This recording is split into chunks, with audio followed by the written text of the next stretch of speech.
እቲ ፊልም ክጅምር ንብዙሕ ዓመታት ኣብ ውሽጢ ማይ ይነብሩ ዝነበሩ እንስሳታት ይጠፍኡ ከም ዘለዉ ብፖሊስ ክሕበር ንዕዘብ።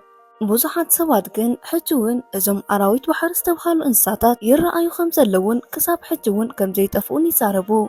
ብኻልእ ድማ ምሸት ክልተ ብጃልባ ዝኸዱ ዝነበሩ ሰባት እቲ ሓደ ኣብቲ ቦታ እዞም ኣራዊት ባሕሪ ኣለዉ ክብል ከሎ እቲ ካልኣዩ ድማ የለውን እንዳበለ ይጨቃጭቁ። ብድሕሪ ሓደ ንእሽተይ ኣራዊት ናብኦም ይመጽእ እሞ ንብረት ክሰርቆም ይፍትን። እዞም ክልተ ሰባት ግን ተቐላጢፎም ይሕዝዎ። በዚ ኸኣ እዞም ናይ ባሕሪ ኣራዊት ዝተባሃሉ ሜርሜድ ከም ዝኾኑ ይግለጽ። ኣብኦም ሓደ ድማ ሉካ ዝተባሃለ ቆልዓ ነበረ። ሉካ ኣዲኡ ዝሃበቶ ስራሕ ስለ ዝረስዐ እንታይ ክገብር ከም ዘለዎ ሓርቢትዎ ነበረ። ኣብ ጥቕኡ ዝነበሩ ዓሳታት ድማ ናብ ሓደ ቦታ መሪሑ ከም ዝምገቡ ይገብር። ኣብኡ ኮፍ ኢሉ እናሓሰበ ድማ ኣላርምን መጻወት ካርድን ረኸበ። ሉካ ነቲ ከባቢ ጽቡቕ ጌሩ ክፍትሾ ይደሊ እንተነበረ ኣብቲ ከባቢ ግን ዳግማይ ንእሽተይ ጃልባ ስለ ዝረኣየ ፈሪሑ ነቶም ዓሳታት ብምሓዝ ኣብ ሓደ ጉድጓድ ይሕባእ። ድሕሪዚ ዳኒላ ድዩ ናብኡ ብምምጻእ ምግቢ ክበልዕ ናብ ገዛ ወሰደቶ።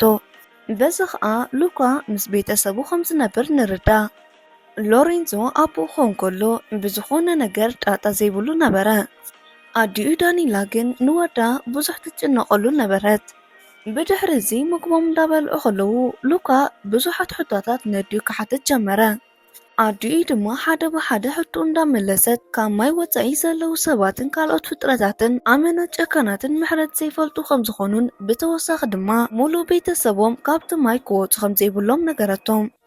ዳግማይ ሉካ ጃልባ ካበይ ከም ዝመፁ ምስ ሓተታ ንሳ ኸኣ እዞም ጃላቡ ዝመፅሉ ካብ ናይ ኣራዊት ቦታ ኢላ ገለጸትሉ። ኣብ መወዳእትኡ ድማ ካብቲ ማይ ወፃኢ ወልሓደ ክሓስብ ከም ዘይብሉ ኣጠንቂቓ ነገረቶ። ንጽባሒቱ ሉካ ብተመሳሳሊ ተልእኾ ተዋሂብዎ እኳ እንተነበረ ካብ ናይ ኣዲኡ ትእዛዝ ወፂኡ ግን ካብቲ ከባቢ ርሒቑ ክፈታትሽ ጀመረ። ኣብቲ ግዜቲ ሓደ ንብረት ረኺቡ ከልዕሎ ክብል ሓደ ፍሉይ ፍጥረት ብምርኣዩ ፈሪሑ ናብ ገዝኡ ተመለሰ። እንተኾነ ግን እቲ ዘፈራርሖ ዝነበረ ኣልቤርቶ ነበረ። ኣልቤርቶ ማለት ዓርኩ ክኾን ከሎ ናብ ግምገም ባሕሪ ንሉካ ሒዝዎ ይኸይድ። ካብቲ ማይ ንደገ ምስ ወፀ ድማ ሙሉእ ብሙሉእ ናብ ሰብ ተቐየረ። ሉካ እውን ደድሕሪኡ ካብቲ ማይ ወፀ። እንተኾነ ግን ነብሱ ምስ ረኣየ ፈሪሑ ናብቲ ማይ ተመሊሱ ናብ ናይ ቀደም መንነቱ ተቐየረ። ንምሸቱ ሉካ ናብ ገዝኡ ምስ ተመለሰ ኣዲኡ ኣበይ ከም ዝነበረ ምስ ሓተተቶ ንሱ ግን መልሲ ንዘይምሃብ ይፍትን። ብድሕሪዚ ሉካ ብሰላም ድሕሪ ምሕዳሩ ንግሆ ዳግማይ ስርሑ ክሰርሕ ምስ ጀመረ ኣብ መሬት እንታይ ከም ዘሎ ክፈልጥ ስለ ዝደለየ ንነብሱ ዝመስል ቅርፂ ድሕሪ ምስርሑ ንኣልቤርቶ ንምርካብ ናብ ሓደ ቦታ ይኸይድ። ሎሚ ድማ ሉካ ምስ ኣልቤርቶ ከይፈርሐ ካብቲ ማይ ይወፅእ። ሙሉእ ብሙሉእ ናብ ሰብ ተቐይሩ ምኻድ ምስ ከኣለ ኣልቤርቶ ናብ ገዝኡ ይወስዶ። ቀፂሉ ኣልቤርቶ ኣቦኡ ንስራሕ ከም ዝወፅእ ብምንጋር ሙሉእ መዓልቲ ኣብቲ ገዛ ብዘይወልሓደ ጭንቀት ከም ዝውዕል ይነግሮ። ኩሎም ኣብቲ ገዛ ዝነበሮ ኣቑሑ ከርእዮ ከሎ ድማ ነቶም ኣቑሑ ካብቲ ውቅያኖስ ኣራሪ ከም ዝኣከቦምን ካብ ኩሎም ደስ ትብሎ ድማ እዚ ፖስተር ከም ዝኾነ ይነግሮ። ሉካ ኸኣ ቫስፓ እንታይ ዓይነት ሳይክል ከም ዝኾነ ምስ ሓተቶ ንሱ ድማ ማጂክ ሞተር ዘለዎን ንዝኾነ ሰብ ድማ ናብ ዝደለየ ቦታ ከም ዝወስዶ ይነግሮ። ሉካ ኸኣ ሓድሽ ሓሳብ የምፅእ እሞ ከም ብሓድሽ ነታ ሞተር ክሰርሕ ምስ ኣልቤርቶ ይሰማዕ። ሉካ ናብ ገዛ ዝኸደሉ ሰዓት ዋላ እንተኣኸሎ ግን ኣብቲ ሰዓት ዝሰርሕዎ ዝነበሩ ስራሕ ተገሪሙ ነበረ። ድሕሪ ዝተወሰነ ግን ይመስል እሞ ንነብሱ እውን ስለ ዝሰግአ ተመሊሱ ናብ ቤተሰቡ ይኸይድ። ንጽባሒቱ ሉካ ተመሊሱ ናብ ኣልቤርቶ ምስ መፀ ኣልቤርቶ ነታ ሞቶ ሙሉእ ብሙሉእ ሰሪሑ ወዲእዋ ነበረ። ኣልቤርቶ ነታ ሞቶ ምስ ፈተና ተጋጭው ናብ ማይ ኣተወ።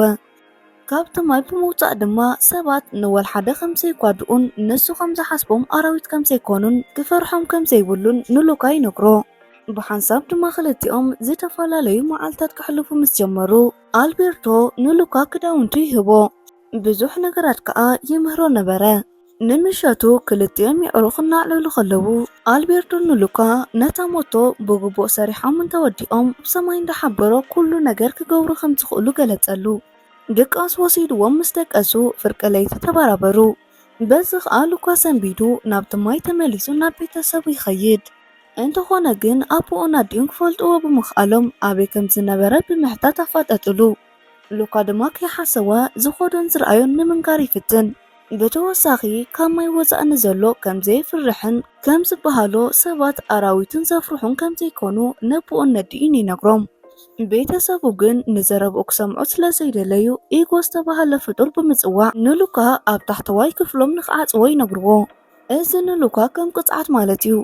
ነዚ ሰምዐ ሉካ ኣብቲ ንእሽተይ ክፍሊ ቅድሚ ምዕጻዉ ሞሊኡ ናብ ኣልቤርቶ ይኸይድ።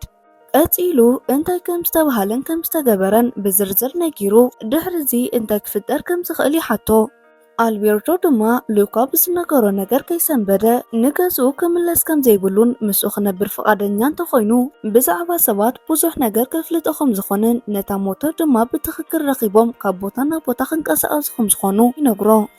ብድሕሪዚ ኣልቤርቶ ናብ ሰባት ዘለዎ ከተማ ድሕሪ ምውሳዱ ንሉካ ኣብ ቅድሚቶም ሰባት ወልሓደ ማይ ክትንክፎ ከም ዘይብሉን ማይ እንተተንኪፍዎ ግን መርሜድ ከም ዝኾነ ተፈሊጡ ሰባት ከም ዝርሕቅዎምን ወሲኹ ይነግሮ። ንሉካና ኣልቤርቶን ግን ኣብቲ ከተማ ምስ ኣተዉ ከም ዝሓሰብዎ ብቐሊሉ ምስ ሰባት ክረዳድኡ ይከኣሉን። ብተወሳኺ ሉካ ኩዕሶ ቀሊዑ ንሓደ ኤርኮል ዝተባሃለ ቪስፓ ሞቶ ዝሓዘ ሰብ የውድቆ። ኤርኮል ንብዙሓት ቆልዑ ዘሳቕኾ እንከሎ ነታ ዝፈትዋ ሞትኡ ድማ ወልሓደ ክትንክፈሉ ይደልን እዩ። ኤርኮል ዝወደቐሉ ምኽንያት ሉካ ከም ዝኾነ ምስ ፈለጠ ንሉካ ናብ ሓደ ማይ ብምውሳድ ይፈራርሖ። ጁልያ ትበሃል ግን ኣጋጣሚ ብምምጽኣ ንኤርኮል ካብ ዝሓሰቦ ጠጠው ኣበለቶ። ብድሕሪዚ ጁልያ ምስ ክልቲኦም የዕሩኽ ተላልያ ብዙሕ ውድድር ክትወዳደር ከም ትደልን ግን ኩሉ ግዜ ከም ትወድቕን ኣብ ቀረባ ግዜ ድማ ሓድሽ ውድድር ይጽበያ ከም ዘሎን እንተኽኢሎም ንሶም ክወዳደሩ ከም ዝኽእሉ ነገረቶም። ብተወሳኺ ብዛዕባ እቲ ውድድር እናተዛረበት እንተሲዒርካ ብዙሕ ወርቂ ከም ትሽለምን ኣብቲ ውድድር ድማ ምሕምባስን ብሽክለታን ቅድድም ብልዕን ዘጠቓለለ ከም ዝኾነ ነገረቶም። ሉካን ኣልቤርቶን ድማ እቲ ናይ ምሕምባስ ዝበለቶ ነገር ፈጺሞም ክገብርዎ ከም ዘይክእሉን ግን እቲ ናይ ብሽክለታ ኮርሶን ቅድድም ብልዕን ክመርጹ ከም ዝኽእሉ ይነግርዋ። ክልቲኦም ድማ ብሽክለታ ክለማመዱን ነቲ ውድድር ክዳለውን ጀመሩ። ብተወሳኺ ንጁልያ ኣልቤርቶ ሉካ ካብ ገዝኡ ከም ዝተሰጓጎ ምስ ነገራ ጁልያ ደንጊጽዋ ንሉካ ኣብ ገዛ ክተንብሮ ተገደደት። ጁልያ ናብ ገዛ ሒዛቶም ምስ ከደት ምስ ኣቦኣ ማሲሞ ኣላለየቶም። ኮፍ ኢሎም ዳዕለሉ ከለዉ ኣቦኣ ማሲሞ ንዕኦም ናብቲ ውድድር ንምምዝጋብ እኹል ሰልዲ ከም ዘይብሉን ኣብታ ሰዓት ዘለዎ ገንዘብ ንዓ ጥራሕ ከምዝግባ ከም ዝኽእል ይነግራ። እንተኾነ ግን ጁልያ ኣብ ስራሕ ከም ትሕግዞን ንሶምን ብተወሳኺ ከም ዝተሓባበሩ ምስ ነገረቶ ኣቦኣ ብሓሳቦም ይሰማዕ።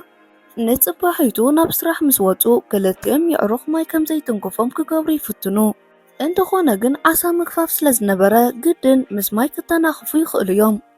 በዚ ኸኣ እቲ ሓቀኛ መንነቶም ክፍለጥ ዘይደልየ ኣልቤርቶ ብዙሓት ዓሳታት ኣበይ ከም ዘለዉ ይፈልጥ ስለ ዝነበረ ንማሲሞ ናብቲ ቦታ ሒዝዎ ብምኻድ ብዙሓት ዓሳታት ብቐሊሉ ክገፉ ከኣሉ። በዚ ኸኣ ኣልቤርቶን ሉካን ናብቲ ውድድር ንምምዝጋብ ከኣሉ። ብኻልእ ከኣ ኣደን ኣቦን ሉካ ብወዶም ተጨኒቖም ካብቲ ማይ ወፁ።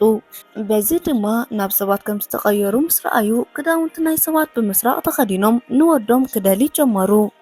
እንተኾነ ግን ሉካ ናብ ሰብ ምስ ተቐየረ እንታይ ዓይነት መልክዕ ከም ዘለዎ ስለ ዘይፈልጡ እንታይ ከም ዝገብሩ ሓርበቶም።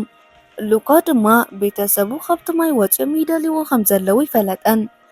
ኮይኑ ከዓ ኣብቲ ውድድር ንምስታፍ ምስ ክልቲኦም የዕሩኽቱ ኮይኑ ነታ ናይቲ ውድድር ኣዳላዊት ይሰምዕዋ ነበሩ። ኣብቲ ውድድር ድሕሪ ምምዝጋቦም ድማ ብዙሕ ምግቢ ቀልጢፍካ ምብላዕን ወርሶ ብሽክለታ ክስዕሩን ብተወሳኺ ብጃልባ ናብ ዝተባህልዎ ቀልጢፎም ክበጽሑ ከም ዘለዎም ይንገሮም። እቲ ብዙሓት ቆልዑ ዘሳቕ ዝነበረን እቲ ቫስፓ ዝተባህለት ሞቶ ዘዝውር ዝነበረ ቆልዓን በቲ ውድድር ንምስታፍ ኣብቲ ቦታ ነበሩ። እቲ ቆልዑ ዘሳቕ ዝነበረ ኤርኮል ንጁልያ ምስ ረኣየ ክላገጸላ ይጅምር። እቶም መሓዙታ ሉካን ኣልቤርቶን ግን ንዓዓ ብምሕጋዝ ንዘለዎ ንእሽትለይ ጭሕሚ ክላገጹሉ ጀመሩ።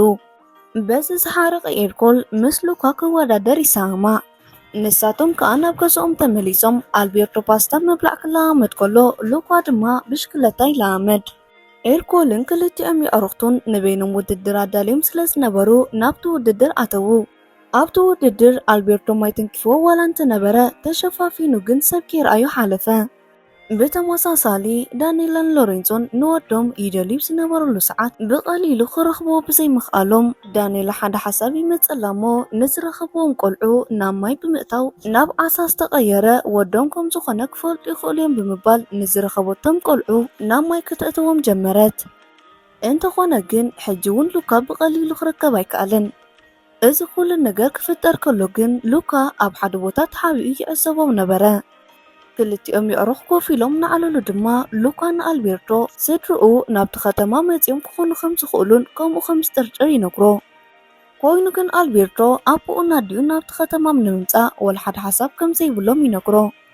ኣብ መንጎ ዕላሎም ጁልያ ትመፅእ እሞ ዕላሎም የቋርፁ። ንኣልቤርቶ ማክሲሞ ምስ ፀውዖ ጁልያ ድማ ንሉካ ትፈልጦ ነገር ክተፍልጦ ናብ ሓደ ቦታ ሒዛቶ ከደት። በዚ ከዓ ብኸመይ ቴሌስኮፕ ክጥቀም ከም ዝኽእልን ኣብ ሰማይ ዘለዉ ነገራት ከመይ ገይሩ ከም ዝሪኦም ነገረቶ። ኣብ ዝቕፅል ድማ ናብ ገዛኣ ወሲዳ ተምሃሪት ከም ዝኾነትን ብትምህርታ ድማ ብዙሓት ነገራት ክትፈልጥ ከም ዝኽኣለትን ብተወሳኺ ብዙሓት መፅሓፍቲ ከም ዘለዋ ነጊራ ሓደ ብዛዕባ ሳይንስ ዝሓዘ መፅሓፍ ኣውፂኣ ምሱ ክተንብብ ጀመረት። ብተወሳኺ ናብ ኣቦኣ ትመፅእ ኩሉ ግዜ ኣብ ክረምቲ ጥራሕ ከም ዝኾነን ኣብ ሓጋይ ግን ተመሊሳ ናብ ኣዲኣ ትምህርታ ከም ትቕፅል ነገረቶ። ድሕሪ ዝተወሰነ ኣልቤርቶ ናብ ሉካ ብምምፃእ ምስኡ ወክ እናገበረ ሉካ ብዛዕባ ደቂ ሰባት ዝተፈላለዩ ነገራት ክዛረብ ምስ ጀመረ ኣልቤርቶ ሓሪቑ ናብቲ ቦታ ዘምፅኦም ምኽንያት ቪስፓ ዝተባሃለት ሞቶ ክረኽቡ ጥራሕ ከም ዝኾነን ንሶም ሓቀኛ ሰባት ስለዘይኮኑ ንዘለኣለም ኣብቲ ቦታ ክነብሩ ከም ዘይክእሉን ናብቲ ቀደም ዝነብሩሉ ዝነበሩ ቦታ ድማ መለሱ ከም ዝኾኑን ምስ መጠንቀቕታ ኣሰኒ ይነግሮ። ኣብታ ምሸትኣ እቲ ቆልዑ ዘሳቕ ዝነበረ ኤርኮል ናብኦም መፂኡ ላገፀሎም ድሕሪ ምፍታኑ ሉካ ንዕኡ ብምፍራሕ ካብኡ ሃዲሞም ናብ ገዝኦም ተመለሱ። ኣብ ዝቕፅል መዓልቲ ከዓ ሉካ ብሽክለታ ክለማመድ ከሎ ኣልቤርቶ ድማ ናይ ምግቢ ምብላዕ ይለማመድ ነበረ። ኮይኑ ግን ጁልያ ኣብ ልዕሊ ሉካ ሙሉእ ኣድህቦ ስለ ዝገበረት ኣልቤርቶ ቀንእ ጀመረ። ንሉካ ብሽክለታ ክትለማሙደ እናተዛረበቶ ከላ ኣልቤርቶ መንጎ ብምእታው ባዕለይ ከለማሙደ ብምባል ነታ ብሽክለታ ብሓውሲ ሕርቀን እናዘወረ ተገላቢጦም ናብቲ ማይ ኣተዉ። እንተኾነ ግን ጁልያ ቅድሚ ምምፃእ ናብ ሰብ ምስ ተቐየሩ ጁልያ መፅያ ተሓቅፎም። እንተኾነ ግን ብዝፍጠር ዝነበረ ነገራት ሕጉስ ዘይነበረ ኣልቤርቶ ንመሓዝኦም ጁልያ ንዘለኣለም ምስኣ ክነብሩ ከም ዘይክእሉ ይነግራ። ብተወሳኺ ኣራዊት ተባሂሎም ከም ዝፅውዑ ንምዝኽኻር ኢሉ ናብ ማይ ምስ ኣተወ ሉካ ወልሓደ ከም ዘይተፈጠረ ብምሳል ንዓርኩ ከም ኣራዊት ኣሳጎጎ። ኣልቤርቶ ነቲ ሓቀኛ መንነቶም ክነግር ሓሲቡ ዝነበረሉ ዓርኩ ግን ስለ ዝኸሓዶ ሓሪቑ ናብቲ ዝነበረሉ ቦታ ተመለሰ። ጁልያ ድማ ኣልቤርቶ ዝተዛረቦ ዘረባ ሰሚዓ ስለ ዝነበረት ሉካ ናብ ገዛ ምስ ተመለሰ ንዕኡ እውን ብጥርጣረ ስለ ዝረኣየቶ ማይ ክዓወትሉ። በዚ ድማ ናብ ሜርሜድ ተቐየረ። ሉካ ግን ወላ ሓደ ጉድኣት ከም ዘይብፅሓላን ንሱ ዝደልዮ ነገር ነቲ ውድድር ክስዕር ጥራሕ ከም ዝኾነን ንኣልቤርቶ ድማ ናብቲ ቦታ ሒዝዎ ከም ዝመፅእ ይነግራ። ሉካ ብዝገበሮ ነገር ተዳዓይሱ ናብ ኣልቤርቶ ዓርኩ ተመሊሱ ይቕረይታ ይሓቶ። ብተወሳኺ ነቲ ውድድር ጥራሕ ስዒሮም ናብ መንበሪኦም ከም ዝምለሱ ይነግሮ። ኣልቤርቶ ግን ኣይከውኒ ጥራሕ ይመሊስሉ። ወላ ሓደ ኣማራፂ ዘይነበሮ ሉካ ድማ በይኑ ነቲ ውድድር ንምስታፍ ምስ ጁልያ ናብቲ ውድድር ዝካየደሉ ዝነበረ ቦታ ኸደ። ኣብ መጀመርያ ናይ ጀልባ ተወዳዲሩ መሊሱ ናይ ፓስታ ወዲኡ ናብ ኮርሶ ብሽክለታ ኣተወ። ኣብቲ ግዜቲ ግን ኣቦኡ ናዲኡ ፈለጥዎ። ብተወሳኺ ፀሓይ ዝነበረ ደበንበን ኢሉ ማይ ክሃርም ይደሊ። ሉካ ድማ በቲ ማይ ክሰግእ ጀመረ። ኣብቲ ግዜቲ ግን ዓርኩ ኣልቤርቶ ብምምፃእ ፅላል ሒዙ ንሉካ ከፅለሉ ዋላ እንተፈተነ ኤርኮለ ግን ናብኡ ቀዲሙ ብምምፃእ ነቲ ፅላል ደርቢዩ ንኣልቤርቶ ንሉካን ማይ ተንኪፍዎም ናብ ሜርሜድ ተቐየሩ። ኣብቲ ሰዓት ግን ጁልያ ከይከድዓቶም እናተሓባበረቶም ነቲ ውድድር ክስዕሩ ክኣሉ። ኤርኮለ ድማ ሜርሜድ ከም ዝኾነ ምስ ረኣየ ምስ ሰባት ኮይኑ ከድክዖም ናብኦም ገፅ ይቐርብ። ማሲሞ ኣቦ ጁልያ ግን ናብኦም ብምምፃእ ካብቲ መጥቃዕቲ ይከላኸለሎም። ብድሕሪዚ ናይቲ ውድድር ሽልማት ምስ ወሰዱ ሉካ ኣቦኡ ናዲኡን ረኸበ። ብተወሳኺ ካልኦት ሰባት እውን ነፃነቶም ኣዊጆም ናብ ሜርሜድ ተቐየሩ። ድሕሪ ዝተወሰነ መዓልታት ጁልያ ናብ ኣዲኣ ክትከይድ ከላ ኣብ ዝመፅእ ክረምቲ ተመሊሳ ምስኦም ከም ተሕልፎ ነገረቶም። ኣልቤርቶ ድማ ሓሳብ ሉካ እንታይ ከም ዝኾነ ስለ ዝተረድአ ሰልዲ ብምሃብ ትምህርቱ ክጅምር ኣተባብዖ። ብተወሳኺ ኣልቤርቶ ምስ ኣቦ ጁልያ ከም ዝነብር ነጊሩ ኣብ ዝደለየ ግዜ መፂ ክረኽቦ ቃል ኣትይሉ ተሰናቢትዎ ኸደ። ፍትዋት ተኸታተልቲ መደብና ብዘቕርብናልኩም መደብ ዓጊኩምን ተዘናጊዕኩምን ክትኮኑ እናተመነና እንተፈቲኹማ ቪድዮ ላይክ ሼር ብምግባር ዘለኩም ሃናፅ ሬቶ ይኹን ሓበሬታ ኣብ ኮመንት ሴክሽን ኣሙጡልና። ናይ ወትሮ ተኸታተልቲ መደብና ንምዃን ሰብስክራይብ ዘይገበርኩም ሰብስክራይብ ኮር እንዳበልኩ ኣብ ቀጻሊ ብኻልእ መደብ ክሳብ ንራኸብ ሰሰናዩ።